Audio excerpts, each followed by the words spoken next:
साल 2023 भारत में कुछ अहम राजनीतिक घटनाओं का गवाह बना। यहाँ सियासी पारा कभी चढ़ा तो कभी उतरा। इसी साल देश की संसद ने लोकसभा एवं राज्यसभा की विधानसभाओं में महिलाओं की भागीदारी सुनिश्चित करने के लिए कानून बनाया। तो वहीं दूसरी तरफ इसी साल संसद के शीतकालीन सत्र के दौरान विपक्ष के 146 सांसदों को निलंबित किया गया। सियासत की इस दुनिया में तमाम घटनाएं इस साल छाई रहीं। तो आइए जानते हैं इस साल की सबसे बड़ी राजनीतिक घटनाओं के बारे में। महाराष्ट्र की सियासत में हुई अब तक की सबसे बड़ी उथल पुथल। राष्ट्रवादी कांग्रेस पार्टी के चहेते नेता अजित पवार ने पार्टी का साथ छोड़कर भाजपा का दामन थाम लिया और बन गए महाराष्ट्र के नए उप मुख्यमंत्री। 2 साल की सजा की घोषणा के बाद राहुल गांधी संसद के लिए हुए अयोग्य, फिर हुई वापसी। राहुल गांधी को मोदी सरनेम मानहानि केस में अदालत के फैसले के बाद संसद सदस्यता से अयोग्य घोषित किया गया। हालांकि बाद में सुप्रीम कोर्ट ने फैसले पर स्टे लगा दिया, जिसके बाद संसद सदस्य के रूप में लौटे राहुल गांधी। अडानी हिंडनबर्ग मामले पर हुआ विपक्ष हमलावर।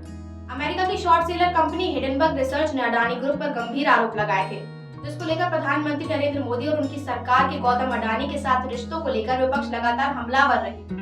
कर्नाटक के चुनाव में कांग्रेस की एकतरफा जीत। दक्षिण भारत के अहम राज्य कर्नाटक में हुए विधानसभा चुनाव में कांग्रेस ने एकतरफा जीत दर्ज करते हुए बीजेपी को सत्ता से बाहर कर दिया। कांग्रेस ने विधानसभा की 224 में से 135 सीटों पर जीत दर्ज की और बहुमत से सरकार बनाई। लोकसभा चुनाव में एनडीए से मुकाबला करने के लिए हुआ इंडिया का गठबंधन। विपक्षी दलों ने Indian national development inclusive alliance नाम का एक गठबंधन बनाया। इस गठबंधन का लक्ष्य 2024 के लोकसभा चुनाव में जीत हासिल कर सरकार बनाना है।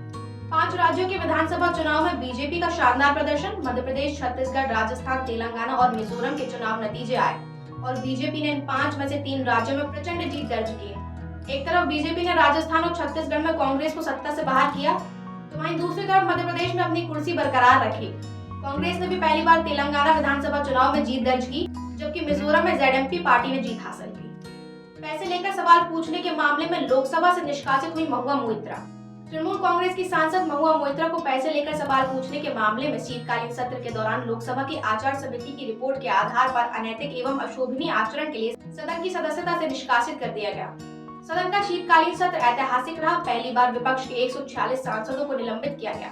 वहीं सत्र के दौरान 18 बिल भी पास हुए। संसद पर हमले की बरसी के दिन ही सुरक्षा में हुई बड़ी चूक से स्तब्ध देश के सारे नागरिक। लोकसभा की कार्यवाही के दौरान दर्शक दीर्घा से 2 शख्स नीचे कूद गए और उन्होंने केन से पीली गैस को फैलाते हुए नारेबाजी भी की। भोपाल का सौरभ बना सलीम। भोपाल में एनआईए और एटीएस की कार्यवाही में 11 आतंकवादियों में से भोपाल के बैरसिया का सौरभ उर्फ सलीम भी पकड़ा गया। सौरभ का ब्रेन वॉश कर धर्म परिवर्तन कराया गया था। आज की खास पेशकश में इतना ही। साल 2023 में हुई अन्य मुख्य घटनाओं के लिए देखते रहिए स्वदेश लाइव।